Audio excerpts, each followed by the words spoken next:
Bonjour à tous. Alors, voyons ensemble ce qu'on appelle les autorités de réglementation. On va voir pour commencer une définition, mais aussitôt après, on va aussi voir les principales responsabilités des autorités de réglementation pour les traders.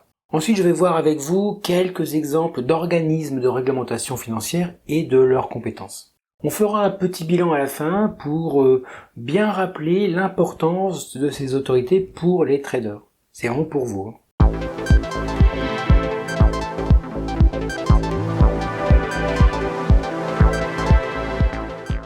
Si vous avez des mots dans cette vidéo que vous ne comprenez pas, vous avez des liens dans la description de la vidéo qui vont vous aider pour aller vers des définitions plus détaillées.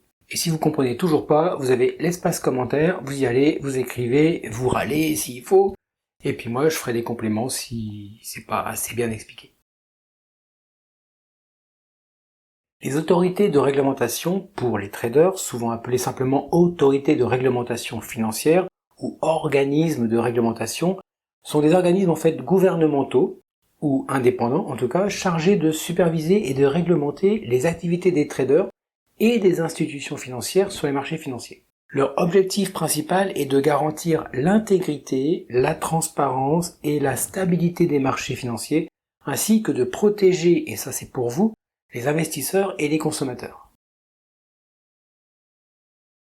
Je vous donne ici les principales responsabilités des autorités de réglementation pour les traders. On commence par la surveillance des marchés. Les autorités de réglementation surveillent en permanence les marchés financiers pour détecter tout comportement frauduleux, manipulation de marché, abus de marché ou activité illégale. Elles veillent également à ce que les marchés fonctionnent de manière efficace et équitable. Dans de nombreuses juridictions, les traders et les institutions financières doivent obtenir une licence ou une autorisation auprès de l'autorité de réglementation pour exercer leur activité. Les régulateurs définissent les exigences et les normes que les professionnels du secteur financier doivent respecter pour obtenir ces licences. Il y a aussi tout ce qui est mise en place des règles et des réglementations. Les autorités de réglementation établissent et mettent à jour les règles et les réglementations qui gouvernent les activités de trading. Cela inclut les règles concernant la conduite éthique, la divulgation d'informations, la gestion des risques et d'autres aspects du trading. Il y a tout un sujet aussi qui concerne la protection des investisseurs. Les régulateurs travaillent à protéger les investisseurs en veillant à ce que les traders et les institutions financières agissent dans l'intérêt de leurs clients. Ils peuvent mettre en place des règles relatives à la gestion des comptes clients, à la protection des actifs, des clients bien sûr, et à la divulgation d'informations importantes. Les autorités de réglementation ont aussi le pouvoir d'enquêter sur les infractions aux règles et aux réglementations, d'imposer des sanctions, de suspendre ou de révoquer carrément des licences, voire de poursuivre en justice les contrevenants. Elles veillent ainsi à ce que les acteurs du marché respectent les lois et les normes établies. Tout ça, c'est fait pour rassurer les investisseurs et les traders.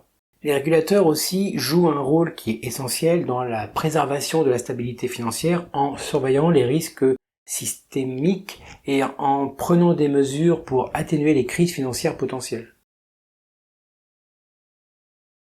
Pour vous donner une idée plus précise des autorités de réglementation et de leur rôle dans la régulation des traders et des marchés financiers, je vous donne ici quelques exemples d'organismes de réglementation financière et de leurs compétences dans diverses régions du monde. Vous avez la SEC, la Securities and Exchange Commission, qui est aux États-Unis. Là, ça réglemente les marchés des valeurs mobilières, y compris les actions et les obligations. Par exemple, vous avez l'émission de règles sur la divulgation d'informations, la surveillance des offres publiques, l'enquête sur des pratiques frauduleuses, la réglementation des courtiers en valeurs mobilières. Bon, voilà, c'est à peu près le panel de ce qu'ils font. Vous avez aussi la CFTC, donc la Commodity Future Trading Commission, qui est encore aux États-Unis. Son rôle, c'est plus la réglementation des marchés des produits dérivés, y compris les contrats à terme et les options. Donc ça va pareil, superviser les marchés à contrat à terme, faire de la prévention sur la manipulation des prix et la réglementation des courtiers spécifiquement aux contrats à terme. Plus ici en France, on a l'AMF, donc l'autorité des marchés financiers. Son rôle, c'est de réglementer les marchés financiers français, y compris donc les actions, les obligations et les produits dérivés. Ça peut faire par exemple la surveillance des transactions boursières, l'approbation des prospectus d'offres publiques, l'enquête potentiellement aussi sur les pratiques de marché abusives, Au Royaume-Uni, vous avez la FCA, la Financial Conduct Authority. En Espagne, vous avez la CNMV, attention, en espagnol est horrible, Commission Nacional del Mercado de Valores. Voilà. Je parle pas espagnol. En Chine, je parle pas chinois non plus, mais on va le faire en anglais. Vous avez la CSRC, la China Securities Regulation Commission. En Australie, vous avez l'ASIC, ASIC, la Australian Securities and Investment.